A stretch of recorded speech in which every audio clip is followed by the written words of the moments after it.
Hello dear students, welcome to our YouTube channel शिक्षा तक digital. My name is Saurabh Gupta and I teach English for competitive exams। Dear student, आपका बहुत बहुत स्वागत है हमारी वार सीरीज में। और आज हम आपके लिए लेकर के आए हैं मॉक टेस्ट 3 जिसे हमें सॉल्व करना है। चलिए स्टार्ट करते हैं।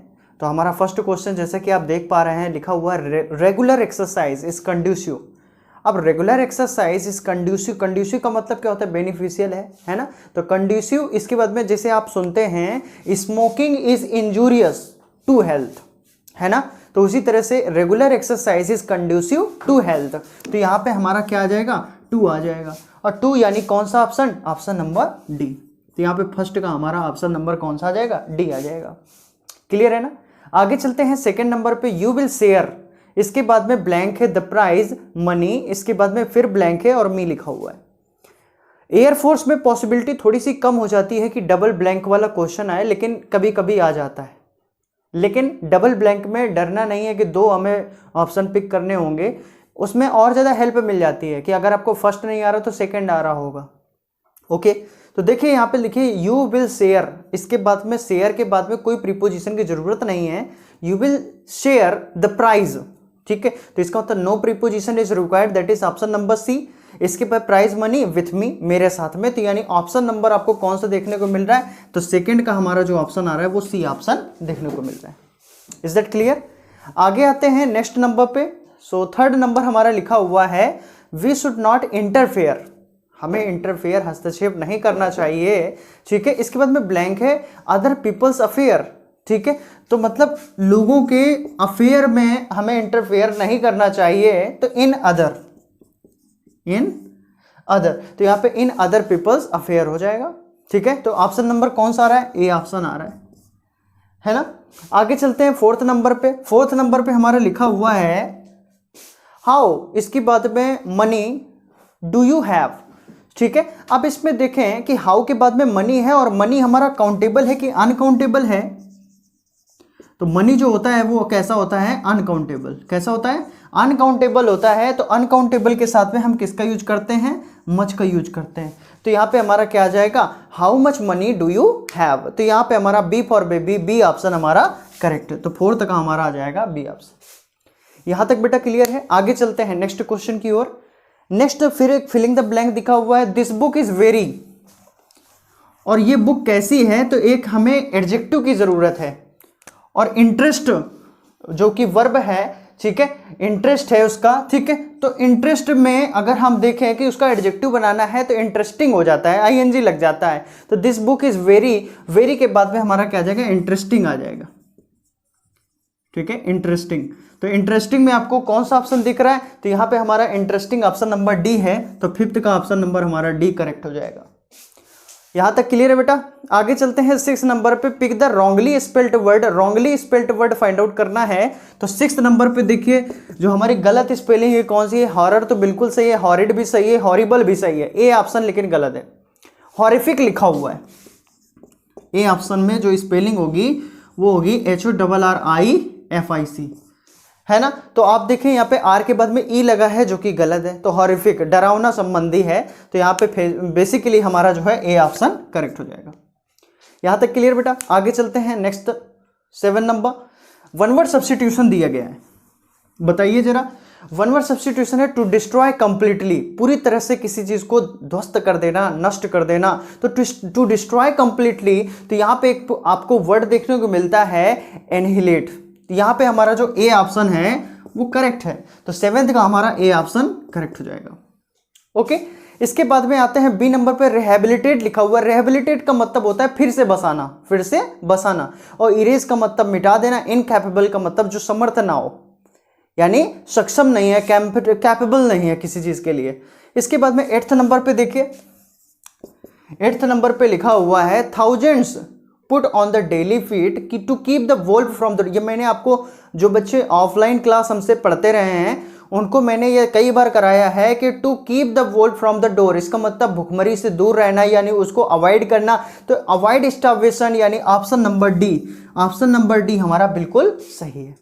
ओके, आगे चलते हैं नेक्स्ट क्वेश्चन की ओर। 9th नंबर पे देखिए एक्टिव एंड पैसिव वॉइस दिया हुआ है। बहुत आसान सा क्वेश्चन है। सी बिगिंस, बिगिंस यानी वर्ब में एस लगा है, इसका मतलब प्रेजेंट इंडेफिनिट है, तो इसका मतलब कि यहाँ पे हो जाएगा हर डे इज बिगन, यानी इज के साथ वर्ब की थर्ड फॉर्म। तो यहाँ पे इज के साथ वर्ब की थर्ड फॉर्म, तो देखिए एक ही ऑप्शन दिख रहा है, ठीक है, कौन सा, her day is begun with a cup of coffee, option number B, B for baby हमारा करेक्ट हो जाएगा। Okay, her day is begun with a cup of coffee, 9th का बी ऑप्शन हमारा करेक्ट है। आगे चलिए बेटा नेक्स्ट 10th नंबर क्वेश्चन पे। 10th और 11 सिनोनिम आ गए हैं, सिनोनिम आ गए हैं, तो 10th नंबर पे लिखा हुआ है विंडिक्टिव। विंडिक्टिव, विंडिक्टिव जो वर्ड है वो कैसे बना, तो विंडिक्टिव का मतलब होता है प्रतिशोध की भावना जिसके अंदर है, इसका मतलब रिवेंज, रिवेंजफुल है, यानी एवेंज बोल सकते हैं, एवेंज। तो कहीं ना कहीं हमारा यहाँ पे एग्रावेट हो सकता है, लेकिन कहीं ना कहीं प्रतिशोध है, तो रिवेंज एवेंज ये इसके क्लोजेस्ट है। एक वर्ड मिलता है वेंडिटा, जिसका मतलब होता है खून का बदला, खून। यहाँ पे फिलहाल देखते हैं कि जाहिर सी बात है कि अगर बदले लेने की भावना है तो उसका मन साफ नहीं होगा, स्पाइटफुल होगा, कटुता से भरा होगा। स्पाइटफुल ऑप्शन आपको देखने को मिलता है, स्पाइटफुल का मतलब ऑप्शन नंबर सी, तो ऑप्शन नंबर सी देखने को मिल रहा है, यही हमारा क्लोजेस्ट सिनोनिम है। क्लियर हो गया। आगे चलिए 11 नंबर पे अपीयर लिखा हुआ है, ठीक है, अपीयर है। अपीयर का मतलब वैसे तो आपने सबने सुना है कि प्रतीत होना होता है, प्रतीत होना, यानी हम इसको इंग्लिश में बोलते हैं सीम, क्या बोलते हैं, सीम। लेकिन इसका एक अलग मीनिंग भी होता है जिसका मतलब होता है प्रकाशित होना, प्रकाशित होना। अब प्रकाशित होने का मतलब क्या हुआ, पब्लिश किया गया, है ना। तो यहाँ पे पब्लिश हमारा देखने को मिल रहा है, कौन सा ऑप्शन, ए ऑप्शन, तो ए ऑप्शन हमारा करेक्ट हो जाएगा। सी जानते हैं, इंटर जानते हैं, अलाउ जानते हैं, यहाँ तक क्लियर हो गया। आगे चलिए 12th नंबर पे आते हैं। हाँ, रैम का फेमिनाइन बताना है आपको। रैम जो होता है वो भेड़ की एक प्रजाति होती है, लेकिन कई बार हम इसको राम समझ लेते हैं और सीता ऑप्शन पिक कर देते हैं। बहुत पॉपुलर क्वेश्चन है, कई बार आया हुआ है। तो यार रैम का हो जाएगा, भेड़ की एक प्रजाति है जिसका फीमेल जो होता है वो इव होता है। तो यहाँ पे 12th का हमारा क्या हो जाएगा, सी हो जाएगा, जिसको हम बोलते हैं इव। ओके, 13 नंबर पे, 13 नंबर पे आते हैं, लिखा हुआ है एंसेस्टर। एंसेस्टर का एडजेक्टिव बनाना है, तो देखिए मैंने बहुत अच्छे से बताया है कि कन्वर्जन ऑफ एडजेक्टिव, एडजेक्टिव को कैसे बनाना होता है, कुछ कीवर्ड बताए थे, कुछ तरीके बताए हैं आपको। पुराना वीडियो आप देख सकते हैं कन्वर्जन ऑफ एडजेक्टिव का, तो आपको मिल जाएगा, आप वहाँ से अपना नंबर सिक्योर कर सकते हैं। बाकी ऑफलाइन क्लासेस में मैंने आपको बहुत अच्छे से बताया है, आपको आना चाहिए। एंसेस्टर है तो एंसेस्टर का एंसेस्ट्रल हो जाएगा, तो यहाँ पे हमारा ऑप्शन नंबर देखने को मिल रहा है बी ऑप्शन, बी ऑप्शन हमारा करेक्ट है। ओके, आगे चलिए नेक्स्ट 14 नंबर पे। हाँ, नरेशन आ गया, नरेशन आ गया है, लिखा हुआ है Ram said to his boss let me go home, ठीक है। तो यहाँ पे देखिए लेट मी गो होम, तो कहीं ना कहीं रिक्वेस्ट का सेंस आ रहा है ना। तो यहाँ पे राम रिक्वेस्टेड हिज बॉस, क्योंकि बॉस से तो रिक्वेस्ट तो करेगा, तो Ram requested his boss to allow him to go home, तो यानी ए ऑप्शन जो दिख रहा है वही क्लोजेस्ट ऑप्शन है, ए ऑप्शन हमारा करेक्ट हो जाएगा। लेकिन अब देखिए सेकंड नंबर देखिए, Ram requested to his boss, तो देखिए रिक्वेस्टेड के बाद में टू नहीं आना चाहिए, गलत हो जाएगा। इसके बाद में next Ram requested his boss that आ गया है, जो कि गलत है। इंपरेटिव में दैट तो कंजक्शन आना नहीं है ना यहाँ पे। इसके बाद में नेक्स्ट है Ram requested his boss to, ये भी गलत है आपका, डी ऑप्शन भी गलत है, तो ए ऑप्शन फिलहाल हमारा यहाँ पे सही है। आगे आते हैं 15 और 16 जो एरर्स दी हुई हैं, और इन एरर्स को हमें करना है। तो लिखा हुआ है try to ask him why does he, why does लिखा हुआ है, बाद में क्वेश्चन मार्क नहीं लगा हुआ, इसका मतलब कि here why is working as a conjunction. Why जो यहाँ पे रिलेटिव प्रोनाउन की तरह काम कर रहा है, कंजक्शन की तरह काम कर रहा है, तो यहाँ पे व्हाई डज ही नॉट नहीं होना चाहिए, व्हाई ही रिपीट्स हो जाएगा, why he repeats, why he repeats simple sentence की तरह जाएगा, ठीक है, क्योंकि क्वेश्चन मार्क वाला सेंटेंस नहीं है। तो यहाँ पे वाई, इसके बाद में ही रिपीट्स, द डस को हटा देंगे। ओके, इसके बाद में नेक्स्ट आते हैं कौन सा नंबर, 16 नंबर। 16 नंबर यहाँ पे जो प्रॉब्लम थी आपकी कौन से पार्ट में थी, बी पार्ट में, ठीक है। तो 15 का बी पार्ट था। अब आते हैं 16 नंबर पे, लिखा हुआ है my uncle disposed of. Disposed of लिखा हुआ है, मैंने कई बार आपको बताया है कि डिस्पोज के साथ में हमेशा आपकी जो गलती दे देगा ओ डबल एफ लगा देगा। मैंने बताया ओ डबल एफ नहीं होता बेटा, सिंगल एफ होता, ओ एफ होता है, ठीक है, डबल एफ वाला नहीं होता। ओके, तो यहाँ पे कौन सा 16 का ए ऑप्शन, ए ऑप्शन हमारा सही हो जाएगा, इसी में गलती है। आगे चलें 17 नंबर में एंटोनिम पूछ रहा है एग्रेसिव का, ठीक है, एग्रेसिव का एंटोनिम है एग्रेसिव। एग्रेसिव कहीं ना कहीं क्या है, गुस्से में है ना, तो कहीं ना कहीं हमारा इंस्टिगेट एक ऑप्शन मिलता है, इसी का सिनोनिम है इंस्टिगेट या प्रवोक, है ना, भड़काना। तो गुस्से में है तो कहीं ना कहीं एंग्री भी हो सकता है ना, एग्रेसिव। अब यहाँ पे बेसिकली क्या होगा, इसी का एंटोनिम फाइंड आउट करना है, तो सी ऑप्शन में आपको दिख रहा है पीसफुल, ये शांत हो गया, तो यहाँ पे हमारा सी ऑप्शन करेक्ट हो जाएगा। तो यहाँ पे सी ऑप्शन सही है। बाकी डोलफुल का मतलब सैड होता है, इनएक्टिव जानते हैं लेजी है, और डल जो है वो वैपिड है यानी टेस्टलेस है। आगे चलते हैं। अब इसके बाद में हमारा आ गया है पैसेज।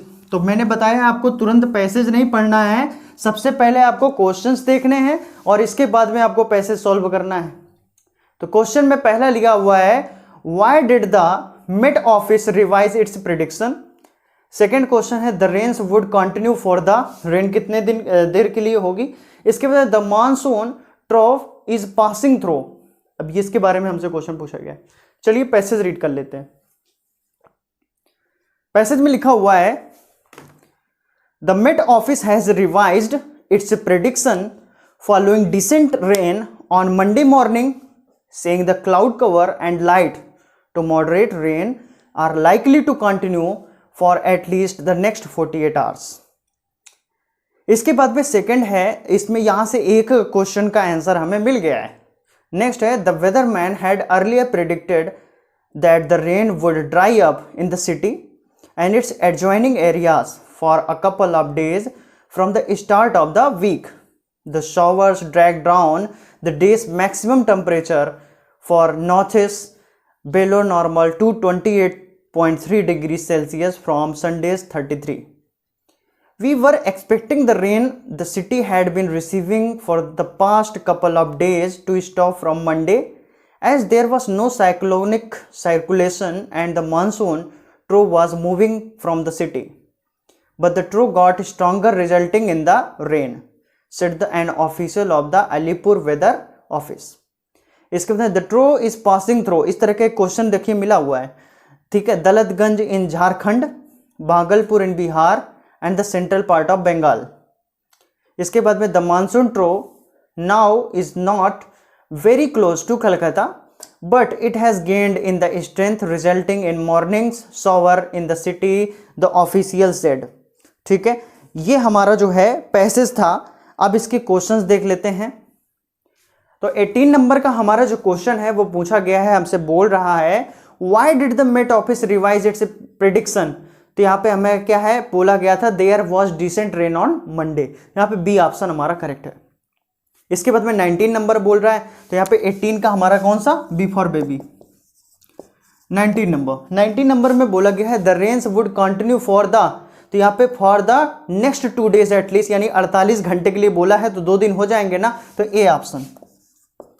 20 नंबर में आते हैं the monsoon trough is passing through. तो ये लाइन आपको मिली थी ना, मैंने आपसे बोला था, तो वहां पे हमारा क्या आ जाएगा, झारखंड। तो यहाँ पे हमारा बी ऑप्शन करेक्ट है। एक बार फिर से देख लेंगे पैसेज बैक करके, तो आपको पूरी तरह से ये समझ में आ जाएगा।